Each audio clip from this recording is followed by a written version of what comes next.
Muito bem, galera da Literatura Irreverente, estamos de volta aqui hoje para falar sobre um personagem paranaense, professor Rui Wachowiks, da Universidade Federal do Paraná, e sobre este livro fantástico, Obrigeiros, Mensus e Colonos, que conta a história da colonização do Oeste Paranaense.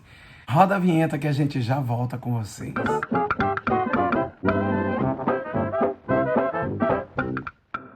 Antes de iniciar a nossa resenha, como de praxe, eu gostaria de contar com a colaboração de todos, no sentido de acessar aí o nosso canal, se inscrever, bota o dedo no like e recomende para os amigos, porque estamos aqui para alavancar o nosso projeto literário.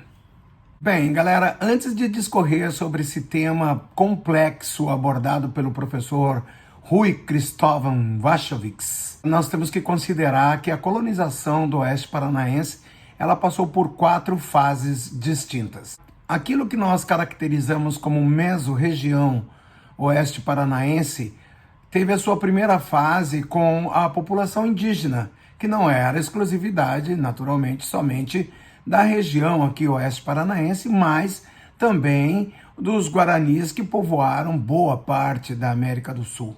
A segunda fase diz respeito aos jesuítas, quando eles adentraram essa região para a construção das reduções.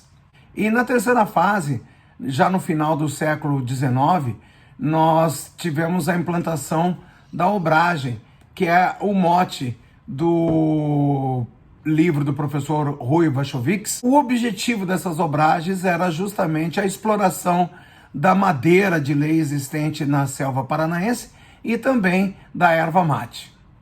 E para finalizar o ciclo das 4 fases, nós temos então a fase da ocupação implementada pelas companhias colonizadoras. Os dados do IBGE não são tão precisos, mas desde que se tem registros de correntes migratórias e imigrantes vindo para o Brasil, a população imigrante sempre foi uma parte importante da população do Brasil. O Brasil sempre foi um país que recebeu muitos imigrantes. O ápice desse processo se deu entre o ano de 1891 até o ano de 1900, quando as imigrações elas foram responsáveis por 23,37% do aumento populacional do Brasil.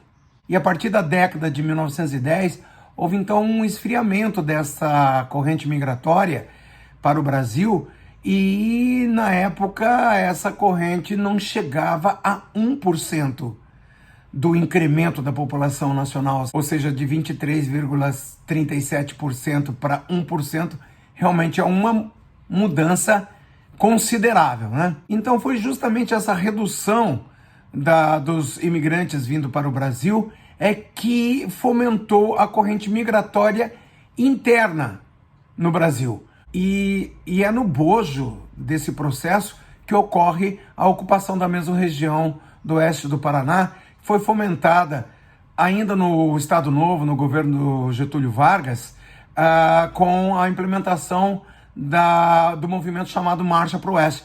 Galera, eu preciso fazer uma observação aqui, porque quando aqui nós do Oeste Paranaense, quando se fala de Marcha para o Oeste, a impressão que dá é que é um movimento estadual que veio a Marcha para o Oeste Paranaense. Na verdade, não. Marcha para o Oeste, implementada pelo governo Getúlio Vargas, era uma marcha para a ocupação da região norte do Brasil, para a ocupação da região centro-oeste do Brasil, e, é claro, também envolveu essa região do oeste do Paraná e de Santa Catarina, de uma certa maneira. Então, de acordo com o professor Rui Wachowiks, essa marcha para o oeste, ela contribuiu muito para a ocupação do sertão paranaense, que na época era dominada pelos obrigeiros que exploravam ilegalmente a madeira e a erva mate que existia aqui nessa nossa região. As obragens, que está muito bem descrita neste livro do professor Rui Wachowiks, era um sistema de exploração de riquezas naturais que se dava em meio a abusos, por exemplo, trabalho escravo. Esses trabalhadores se chamavam mensus, que também está citado aqui no livro, essa mão de obra era majoritariamente paraguaia e os mensus, eles trabalhavam em condições análogas à escravidão, porque eles recebiam ali um papelzinho que era impresso pelo obrageiro para comprar coisas vendidas dentro desse próprio local. Então eles viviam num ciclo vicioso de trabalhar e pagar as contas na vendinha local, certo? Era um regime econômico assentado no capital argentino, com mão de obra paraguaia e explorando terras brasileiras, ou seja, muito ao gosto da área das três fronteiras, né?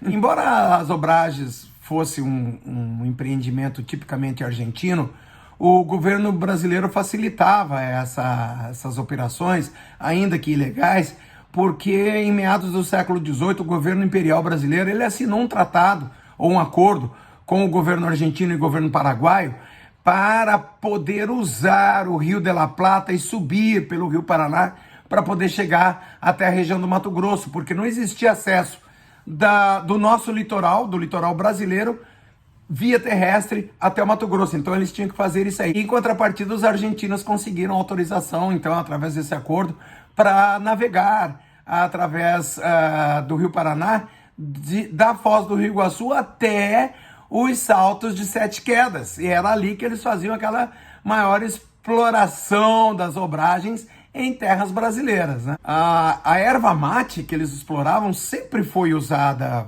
em larguíssima escala no país platino, e a madeira que eles exploravam também era levada ali para Posadas, para Buenos Aires. Eles também utilizavam muito, mas também exportavam grande parte dessa madeira para os Estados Unidos e para o Canadá, tá, galera? Então era um negócio multimilionário que eles tinham aqui nas explorações de madeira.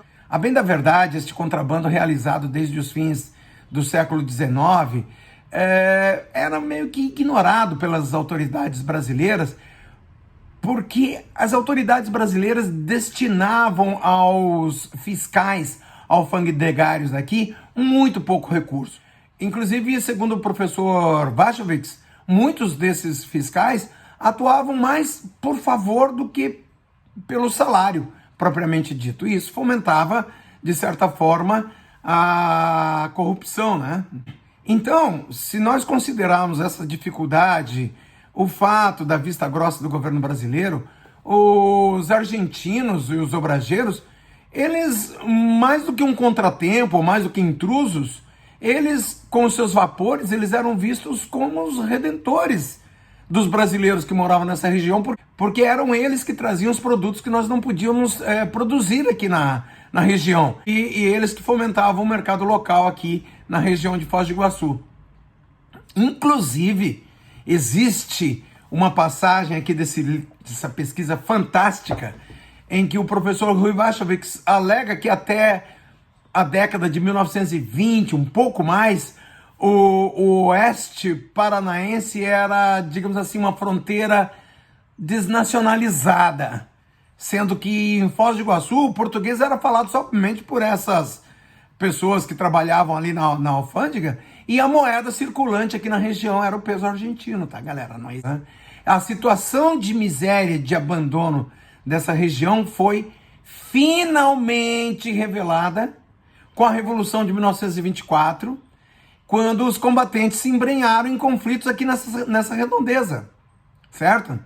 Mais tarde, alguns desses combatentes se integraram ao quadro dos servidores do governo e acabaram propondo, então, a indexação do oeste paranaense ao conjunto de áreas a serem ocupadas sob a bandeira da Marcha para o Oeste. Aí é que entra, então, a Marcha para o Oeste aqui na nossa região, cujos objetivos não fugiam muito às obragens, não. Também era extração de madeira, erva mate, produção agrícola.